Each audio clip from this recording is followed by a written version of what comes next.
The voice of sharing, 旅人的香。Hi, this is Arlene, Hello, this is Gowri. and we are hosting the next show, which is the Blast from the Ground. Which is our ABC focus, For today, we will be focusing on a topic that is really something that is in the hearts and minds of all Malaysians right now. and I think it's a bit of a sensitive issue, but it's very important to address it because it is very rife, especially on the social medias and also physically. And we are referring to the protest. Malaysians protest against Israel. And talking about Israel, obviously, just to give a brief update, they still haven't have a ceasefire together with Hamas. I think a few days back, Israel and Hamas agreed for a 72-hour ceasefire, but in the end of the day, they just, completely dished that out. So they are still continue fighting, and they are just not. It is just not by air missiles, air raids, but also on the ground via their tanks and all that.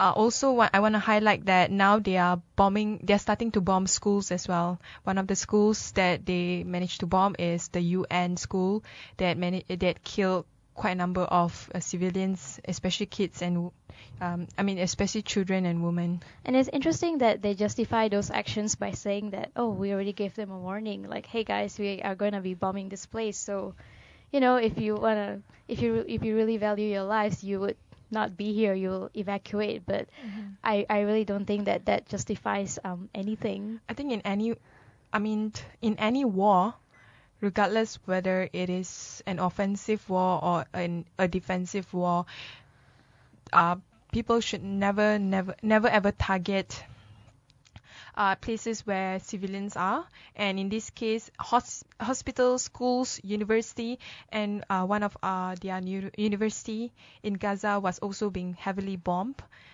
These three areas should never ever be touched. If they are really serious and at finding Hamas fighters and put them to be accountable for whatever damage that Israel thinks they did, they should do it the more civilized way, which is like to focus on Hamas alone, not involving the whole Palestinian civilians. I think that is the reason why Malaysians are very, very outraged about this. Although I know the issue of Israel has been like the main reason for Malaysians to be outraged since I think decades ago. And speaking of fighters, I think there are actually a lot of die-hard Malaysians who are probably willing to go and fight for Israel, against Israel. Actually, I was just being sarcastic, but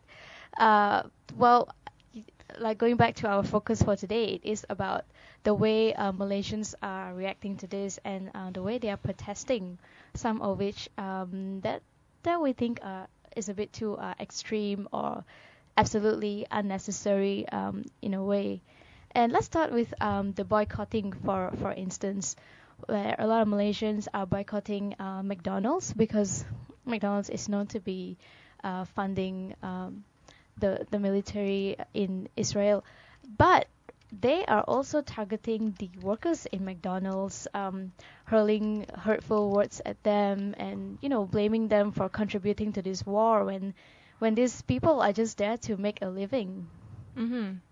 And what I find it probably very amused in a way, not amused, but very, I would say, appalled by Malaysians is because I feel that majority of them do not really understand the context of the war, and they have this attitude of a very black and white mindset, like Israel is the bad guy and people in Palestine or even the Hamas are the good guys.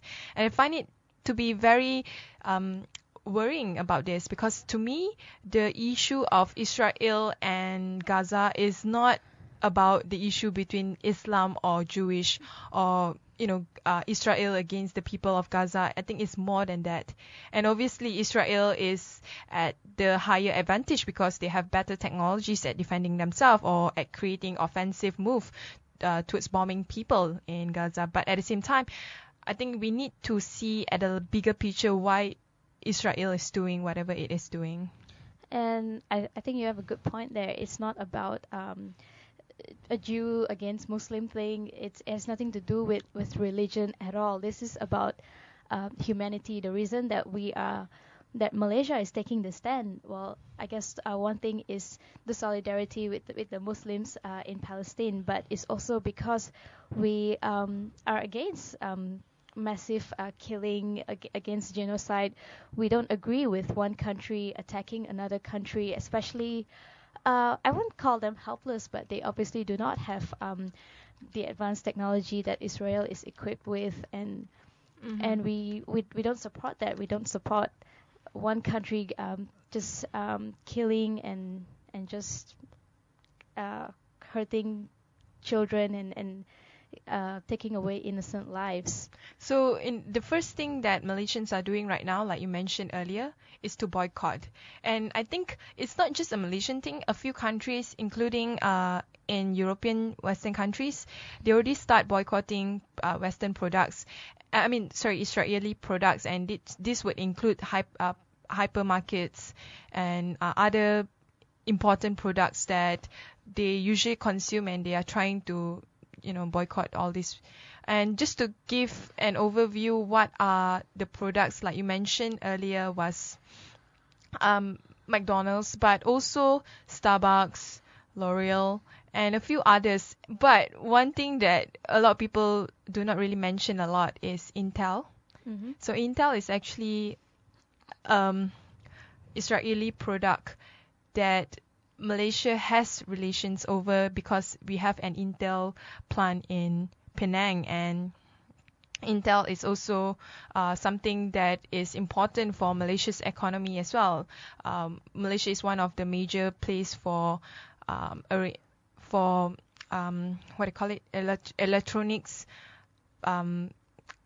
electronics goods, manufacturing electronics goods. So at the end of the day, I think we do need the bilateral trade with Israel. It's just that maybe it's selectively focused. But what do you think of all these people who are going against the workers in these places, like McDonald's and Starbucks, for example? They shouldn't have go against the workers. We have to realize that Malaysians, majority of them are just earning a wage, and a lot of Malaysians, their wage salary are not that high. And working in McDonald's is one of the ways for them to be able to sustain a good life. I mean, not a good life, but a decent life where they can have, all the basic things that they need. And to boycott them or to blame them for working there, I think is very short-sighted.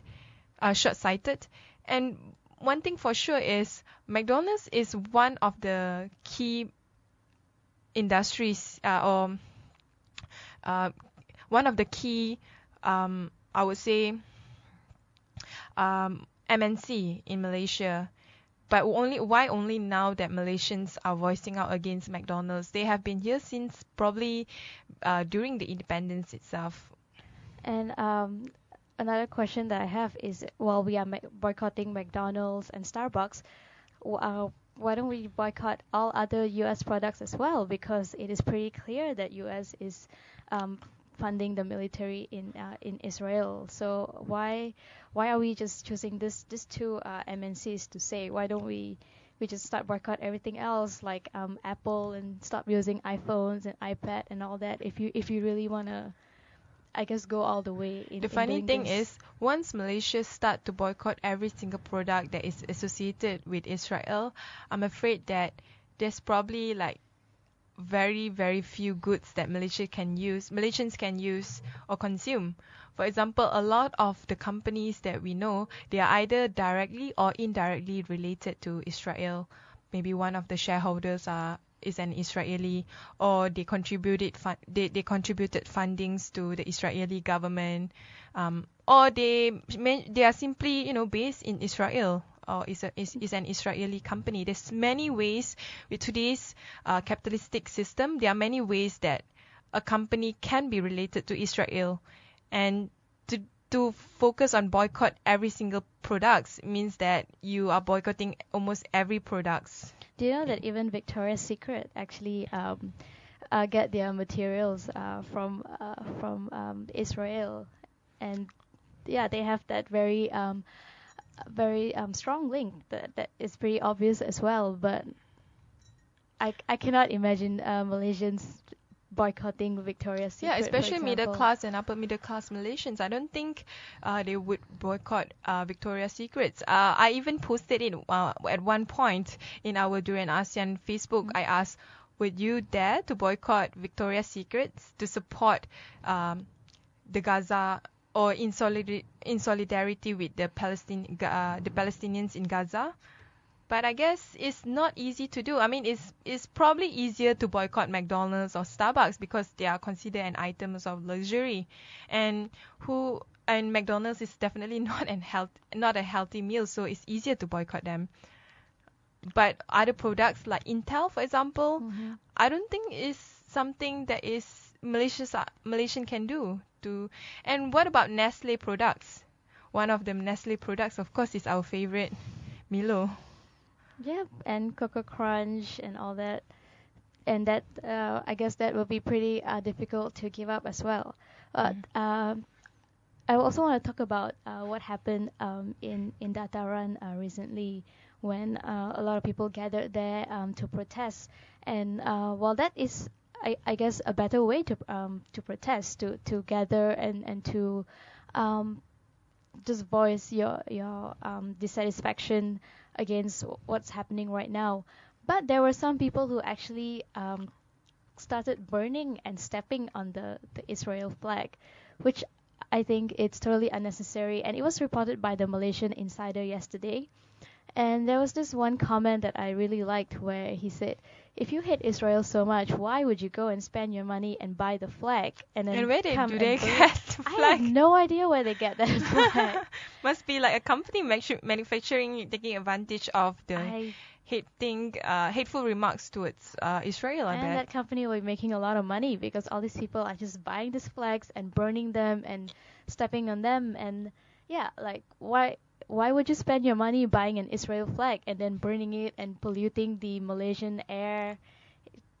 And there's another comment that said, hey, if you want to be a hero, just go to Gaza and fight like a man over there. And I thought that was really funny in a way, but I guess he also had a point, because if you really want to protest, that's not the way to do it.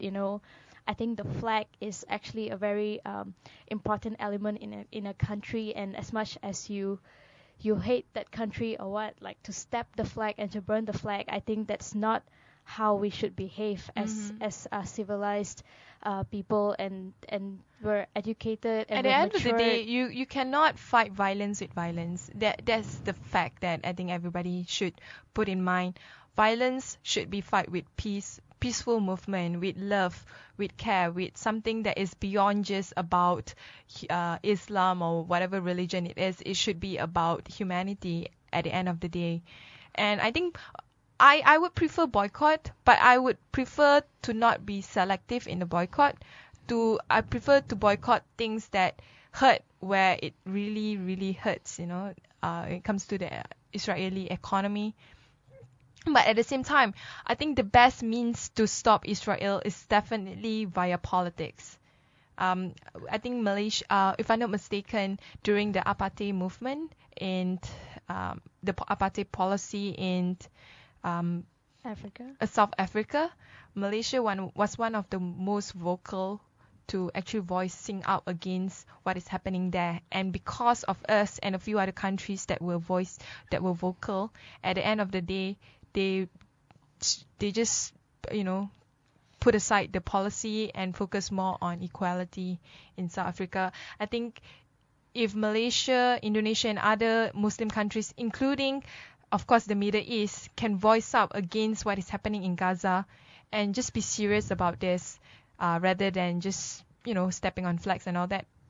I can agree be. with voicing out and showing your concern and all that. And I just don't think that boycotting and voicing out your dissatisfaction should be done in a disrespectful way to another country. And I guess some people could argue that, saying that, why should we respect them when they are killing thousands of people? Like, why should we show them any? But then it goes back to you yourself, or as Malaysians, how are we projecting ourselves at an international level when we behave like this? And to change your profile photo to I support Gaza, I don't know, but to me I won't do that.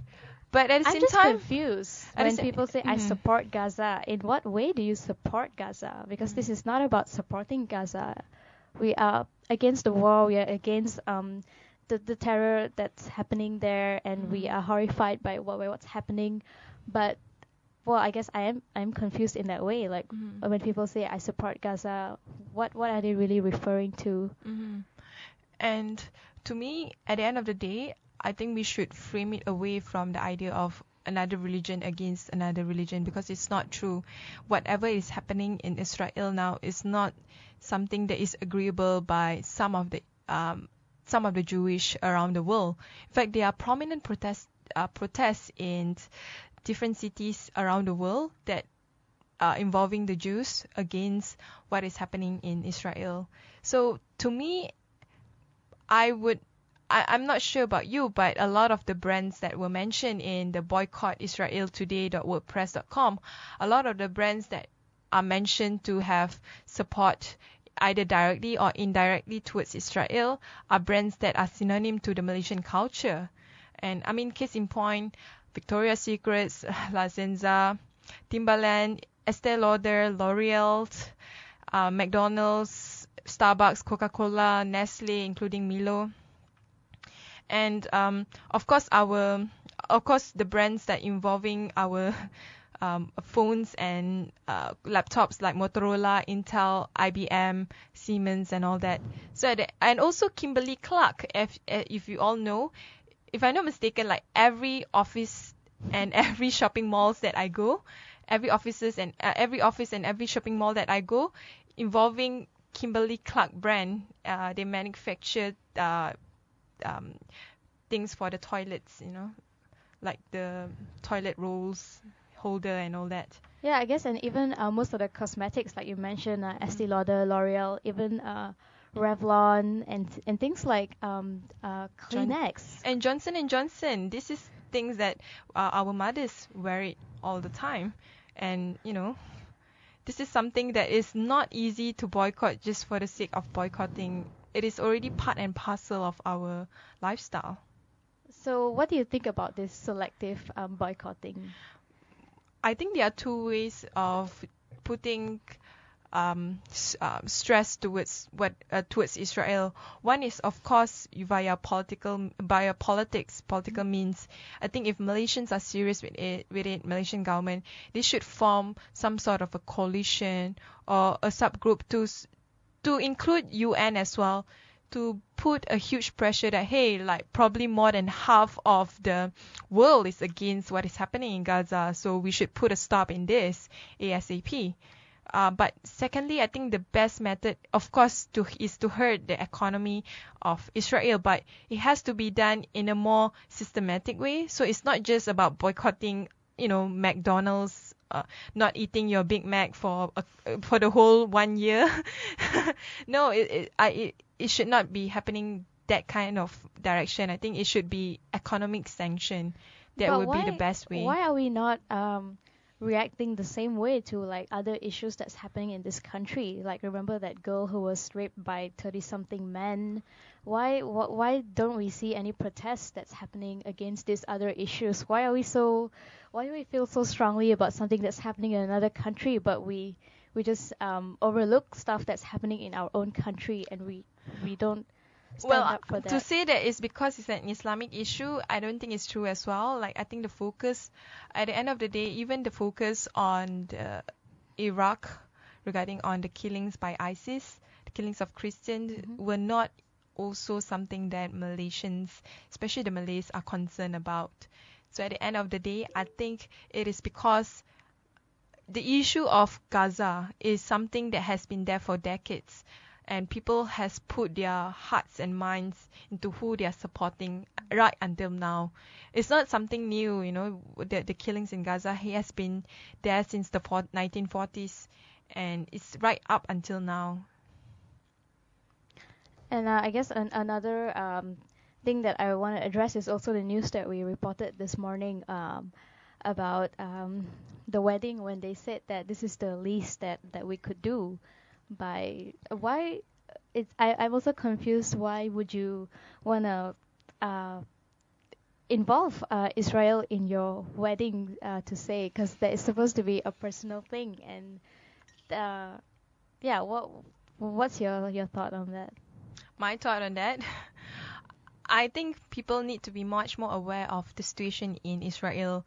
It's not just about Islam versus the Jew, or the Jew versus Islam, and it's not even about Israel versus Gaza. It's about Israel and Hamas don't see eye to eye with each other, and Israel wanting to defend their national interests by being offensive towards their neighbors. You see that, and also, let's not just put the focus on Israel. Let's put the focus on Middle East. How many Middle Eastern countries actually open their borders towards the Gaza refugees? How many of these Islamic countries within the Israel and Palestinian border even talk about the issue? And tell me, what about the Palestinians in the West Bank? Have they voiced out their concern as well? It's at a very minimal, in fact. So to talk about it's about Islam versus the Jew is definitely not true, and to talk about it's about Israel putting its iron fist strength towards just Gaza is also not true as well. I think at the end of the day, it's about the apathy of the neighbors, to include with the Islamic countries, and of course countries not being serious enough on the matter, and big powers like the Western world and America being, I would say, what's the word again? The one that the Baroness said, indefensible policy. Morally indefensible. Yeah. What about you, Gowri? What's your view on this? Actually, I saw a very interesting quote yesterday. I can't remember where or who wrote it, when they said, all this while I thought that Israel was controlling Palestine and Hamas and all, but now I know that Israel is controlling all the other Arab countries except Palestine, because I think you mentioned a lot of times that all the other countries surrounding it have been really quiet about it. They're not opening their doors to Palestine. So it seems like Palestine is the only country that is actually, I would say, brave enough to be fighting against Israel for their rights, as opposed to these other countries who are just keeping quiet and probably protecting their own interest in this case. So to me, at the end of the day, yes, we can boycott, we can change our Facebook profile, we can, what else, step on the flag and buy it from somewhere else that I don't know where you get it. but at the, or joining major protests in Dataran Merdeka. Of course, these are good moves, but is this move effective? We have to ask ourselves, are we making a political stance in the world stage? Are we really pushing our government to create economic sanctions on products that support Israel? Are we defending Intel as well? I mean, just to put a product just to show you like a product here that we depend it quite seriously for our economy. I think like you mentioned, is important for us to ask that question before we just blindly follow. Of course, you wanna protest against what's happening, and everyone wants to protest. No one is happy about what's going on in Israel and Palestine right now. But while you're protesting, it's very important that you ask yourself, what is the most reasonable way to do it? Don't just buy the flag and burn it. That doesn't make any difference, and it only makes. Or just because you skip your probably 10 ringgit Mac value for the whole year just to show your displeasure towards Israel, do you think it would really help? Right. I think if you want to boycott, you go all the way and you just don't eat McDonald's ever for the rest of your It's life. not just about individual boycotting. It's about, I think state sanctioning other states, and that's what I think a lot of Western countries are doing towards any enemies that they find to not be adhering to their national interests. So that's what our country have to do. We have to go all real politics all out. So that's all for today. Yeah, I hope people will think twice before changing their profile picture or before participating in this protest. I hope they really they're clear about their stand in this issue and the consequences of their action. Yeah, that's all for today, and thank you for listening to us. Of course, you can follow us on Facebook, Twitter, and listening to us at our YouTube channel. But at the end of the day, of course, try to listen to us live at via your mobile TuneIn app, and of course at our website www.durianasian.com.